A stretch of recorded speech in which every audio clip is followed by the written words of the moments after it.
quick note, my capture card is not really working, so any of the game clips are from the inbuilt capture footage, which is less quality, especially when I've been playing mostly handheld or co-op. But there is a demo you can play for yourself to see how the game actually looks. Is Samurai Warriors 5 a good starting point? Well, yes, it's a reboot. Actually, when I opened the game, it asked me if I wanted to play on easy mode. Not what difficulty I wanted, because that was 2 pages later, just specifically if I wanted to play on easy. Now, despite owning 3 different Samurai Warriors games, I've never actually played any of them, but I'm familiar with other games in the series, so I'm kind of an ideal candidate for this numbered reboot. The story follows Oda Nobunaga's rise to power, and thus the cast is a bit smaller than previous entries as it focuses around a specific short time period. If you somehow aren't familiar, the Warriors series are typically hack and slash games all about map control and wiping out hundreds of weaker soldiers trying to fight your way towards the tougher officers. That said, with a few exceptions, I found this entry was a lot less about map control and more about kicking butt. Objectives, most of which are optional, pop up quite frequently, often when I've already started the assignment. Most of the time, you'll be doing them anyway to progress, and others are just to help with your scorecard at the end. I definitely enjoyed the emphasis on objectives and tried to complete them all. It has a lot of conveniences brought over from other Warriors games, like being able to instantly change what character you're controlling on the field, or instructing them where to go. Something that I at least assume is new is that select groups of soldiers such as shield-bearing spearmen cannot be normally attacked. This encourages you to use your ultimate skills, which are 4 equipable special moves placed on a cooldown, and these attacks will push through them. Alternatively, you can just jump over them with your horse. Speaking of horses, they are purchased and leveled up at the stable, and you sacrifice horses to coach other ones into the skills. Or, for a measly $3, you can purchase this fine steed, and it already has all of its max stats. I can't speak for the other DLC, but I 10 out of 10 recommend this microtransaction. Unfortunately, there is still no proper dodge, but you can block and parry if you time it right, which I pretty much never did. Being locked on, the camera can get really annoying, especially towards corners or stairs. It starts going places where you can't see yourself. Weapons themselves have skill slots, and it's important to upgrade these, as that can increase the weapon quality or add elemental damage. As far as I know, any character can use any weapon, so if you don't like that they made Yasuke into a boxer, you can simply use items to increase his weapon mastery into something more befitting a samurai, and then hand it to him. Movesets are largely based on the weapon, but characters will get a smidge of unique moves here and there.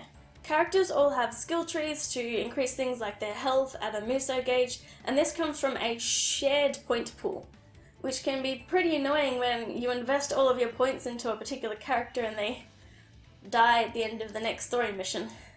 Actually, what's pretty funny is a lot of the time I'll kill a character in the campaign and then that'll unlock them for the other modes. Once you get partway through the first campaign, you unlock Akechi Mitsuhide's path, showcasing what he was up to in the same time period, with a few alterations on missions found in Nobunaga's. Both of these have optional missions that might take place around the same time as others or in between. It took me around 13 hours to beat Nobunaga's path, with some time spent on bonus missions or in Citadel mode, which is an alternate mode where you defend a base for 5 minutes, or less if you defeat the boss, allowing you to use any characters you've unlocked and swapping your items with units you can deploy. You want to play a bit every so often, as you'll get materials which are used to upgrade your buildings. Plus, it's a nice little warm-up, and the time limit allows me to play just a little bit when I need to go somewhere else soon. Pairing up particular characters while playing here will build up a rank that unlocks very short cutscenes, but what I have seen wasn't really worth the effort. I think it's not as insanely content heavy as, say, the base version of Hyrule Warriors, but there's still plenty to do.